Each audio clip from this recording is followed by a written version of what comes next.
오늘 저에게 주신 하나님의 말씀은 구약성경 잠언서 26장 24절부터 25절까지 말씀입니다. 저희들 함께 봉독하겠습니다. 원수는 입술로는 꾸미고 속으로는 속임을 품나니 그 말이 좋을지라도 믿지 말 것은 그 마음에 7가지 가증한 것이 있음이니라. 아멘. 기도하겠습니다. 하나님 아버지, 지난밤도 저희를 은혜 가운데 살피시고 보호하여 주셨다가 오늘도 주 앞에 나올 수 있도록 인도하시니 감사드립니다.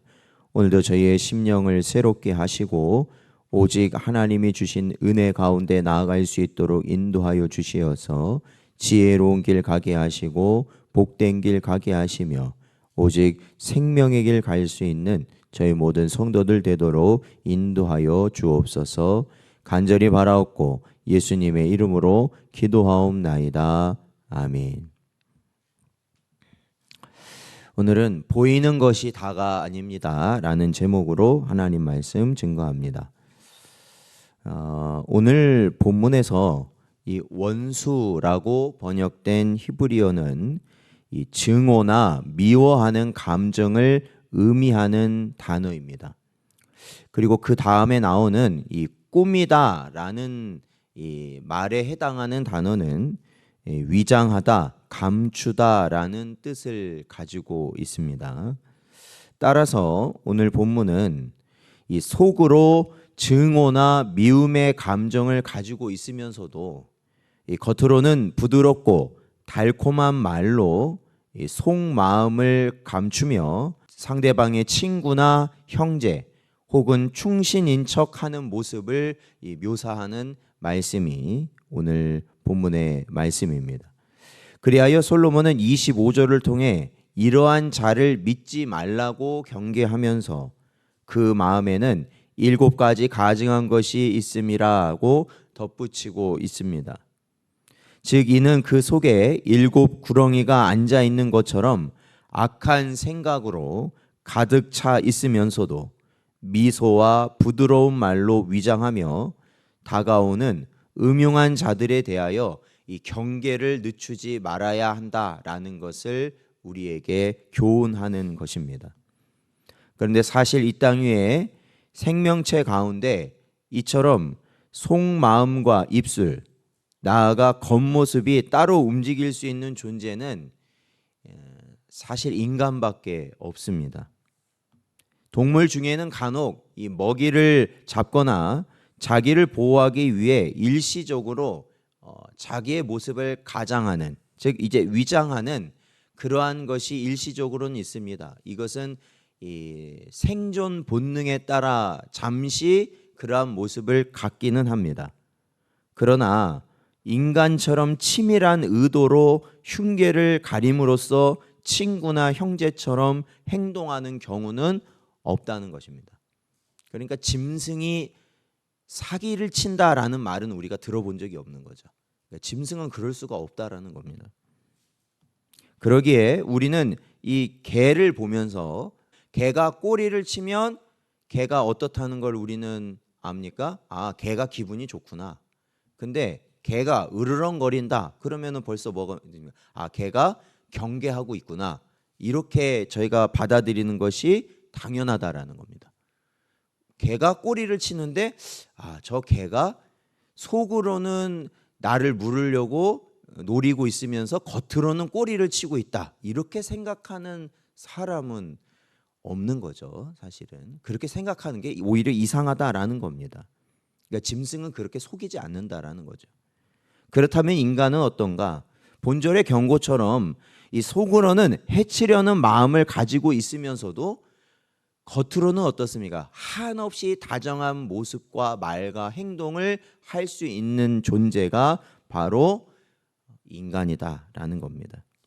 마치 주님을 팔아 넘기면서도 다정한 입맞춤으로 다가왔던 가룟 유다처럼 말입니다. 때문에 예로부터 옛말에 사자성어에도 이 구밀복검이다라는 말이 있습니다. 그 말은 속에는 칼을 품고 있으면서도 입에는 꿀처럼 달게 말을 한다라는 말이 있고, 면정복배라는 말도 있습니다. 그것은 겉으로는 복종하는 것 같으면서도 속으로는 배신을 품고 있는 자들이 있으니 조심하라. 이러한 사자성어들이 있습니다.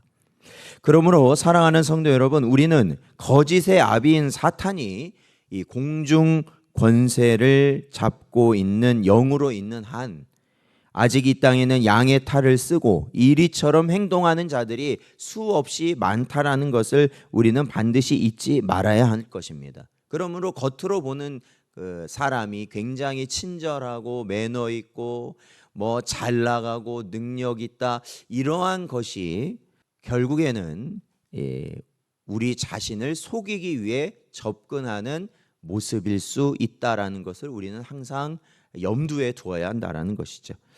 고린도후서 11장 13절 말씀을 보면 그런 사람들은 거짓 사도요 속이는 일꾼이니 자기를 그리스도의 사도로 가장하는 자들이니라 말씀하고 있습니다. 이 사도 바울 역시도 겉으로는 경건하고 정말로 신앙이 좋은 것 같이 보이는 사람들 있지 않습니까? 그러한 자처럼 보인다 하더라도 그들이 이 속이는 자와 같다라고 교훈하고 있습니다. 그러니까 항상 주의해야 된다라는 거예요. 항상 주의해야 된다. 그러므로 주님께서 악한 자들의 중심을 보시고 지혜롭게 대처하셨던 것처럼, 그렇죠? 예수님께 나왔던 바리새인과 서기관들이 겉으로는 예수님이 하나님의 사람이고 참된 선생님입니다 말을 하면서도 속으로 뭐하고 있습니까? 언제 잡아 죽이려나 라는 마음을 품고 있었다라는 거죠. 근데 주님은 다 아셨다라는 거예요. 그들의 중심을 보셨다라는 것이죠. 그와 같이 저희도 말씀과 기도를 통해 이 주님께서 그 중심을 꿰뚫어 보시고 분별하셨던 것처럼 저와 여러분도 분별할 수 있는 지혜와 능력을 얻어야 하겠다라는 것입니다. 그래야만 우리가 사탄의 괴계를 사전에 분쇄하고 우리에게 주신 사명을 온전히 감당하게 될 것이기 때문입니다. 오늘도 저에게 주신 말씀을 마음에 잘 새기시길 바랍니다. 그리고 겉으로 보이는 것이 다가 아니라 오직 하나님이 우리에게 허락하신 그 중심을 가늠하는 그러한 분별할 수 있는 지혜와 능력 가운데 저희들이 언제나 이 사탄과 마귀의 시험과 미혹을 이기고 승리하며 살아갈 수 있는 여러분 되시기를 주의 이름으로 축원드립니다.